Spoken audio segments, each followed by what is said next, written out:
जय श्री सीताराम, जय माता दी, जय हिंद, जय भारत। आशा करता हूँ आप सभी स्वस्थ होंगे, सुखी होंगे, निरोग होंगे। मेरे प्यारे, आज एक छोटी सी बात, बहुत बड़ी बात है, समझने योग्य, जो बताने जा रहा हूँ। खैर, आप सभी बुद्धिमान हैं, आप सभी समझदार हैं, क्योंकि आप भारत के हैं।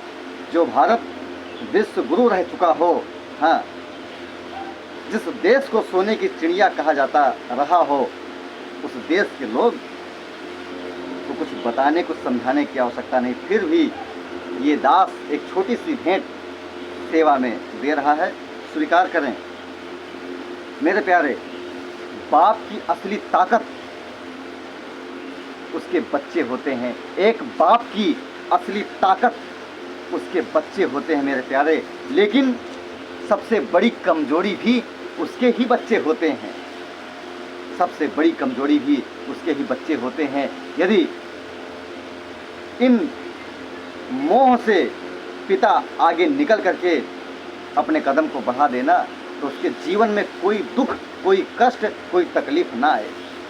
हाँ, इसलिए ध्यान दो, अपने भगवान तुल्य माता पिता का, उनकी सेवा करो, उनकी रक्षा करो, उनकी सुरक्षा करो, क्योंकि उन्होंने ही इस अनमोल धरोहर को दिया है, जिसको पाकर आज इस संसार के समस्त सुखों का उपभोग करते हुए अपने मानव जीवन को धन्य समझ पा रहे हैं। मेरे प्यारे, आज आपसे मिल पा रहे हैं और सबको समझा है, संसार को समझा है, उस भगवान को अगर समझ पाया है तो इसी देह में समझ पाया है, और इसी देह में ही कहीं ना कहीं इस शरीर का मोक्ष है। मेरे प्यारे, इस शरीर का मोक्ष है।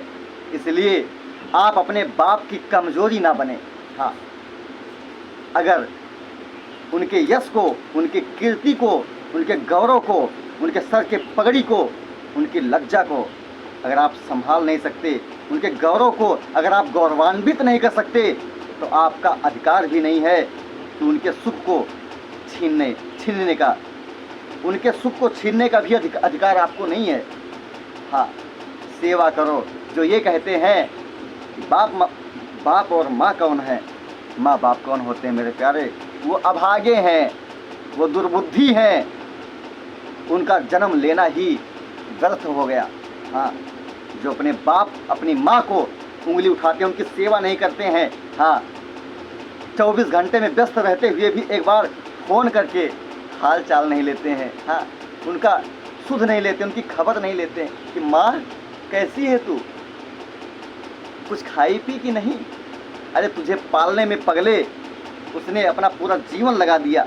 हाँ, अपने सारे सुखों का त्याग कर दिया उस माँ ने, उस बाप के हृदय की सोचो।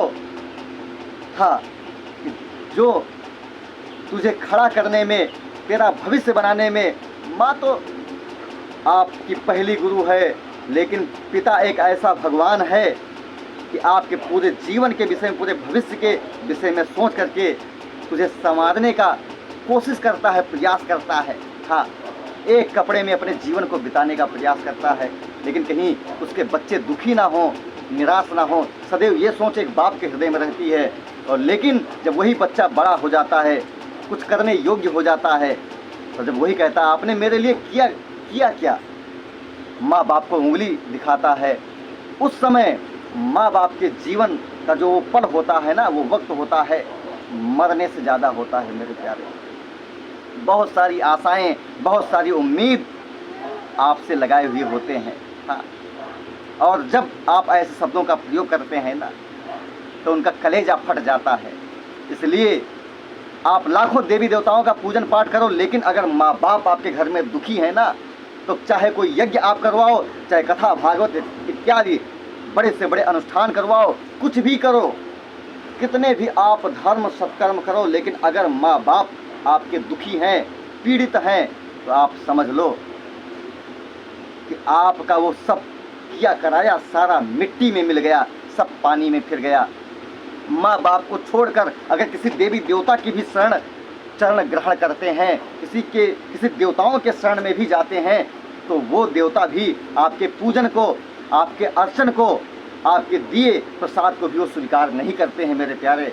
और आप कहते हैं अभागा है तू, अभागा है कि अपने माँ बाप को छोड़ करके सबसे पहले मेरे पास आया। मेरे प्यारे, माँ बाप की सेवा करो करो करो, उसी में स्वर्ग है, उसी में सब कुछ है। माँ बाप की सेवा करते हुए जब आप भगवान के शरण में जाएंगे, ज़्यादा आपको प्रयास भी नहीं करना पड़ेगा, ज़्यादा आपको दुआ तबीज़ बनवाने की आवश्यकता भी नहीं पड़ेगी, ज़्यादा भूत प्रेत भी साया बन करके आपके सर पे मंडराएंगे नहीं, और स्वतः उनके आशीर्वाद से, उनकी कृपा से उत्तरोत्तर वृद्धि होगी। और समाज में, इस देश में आप यश मान सम्मान कमाते हुए अपने शरीर को जो है धन्य करते हुए आप समाज में महापुरुषों के श्रेणी में आप गिने जाएंगे। और भगवान भी आपके नाम का यश सदैव गाते हुए थकेंगे नहीं मेरे प्यारे, थकेंगे नहीं। इसी के साथ मैं पंडित श्री कुमार पांडे, श्रावण गोत्र उत्पन्न ब्राह्मण, आप सबको प्रणाम करता हूँ, आप सबसे आशीर्वाद की कामना करता हूँ। और भगवान से भी ये आशा करता हूँ, निवेदन करता हूँ, प्रभु सबको सद्बुद्धि दो, सबको ज्ञान दो, जिससे कोई भी माँ बाप दुखी ना रहे, पीड़ित ना रहे। धन्यवाद। जय श्री राधे, जय श्री श्याम, जय माता दी, जय हिंद, जय भारत।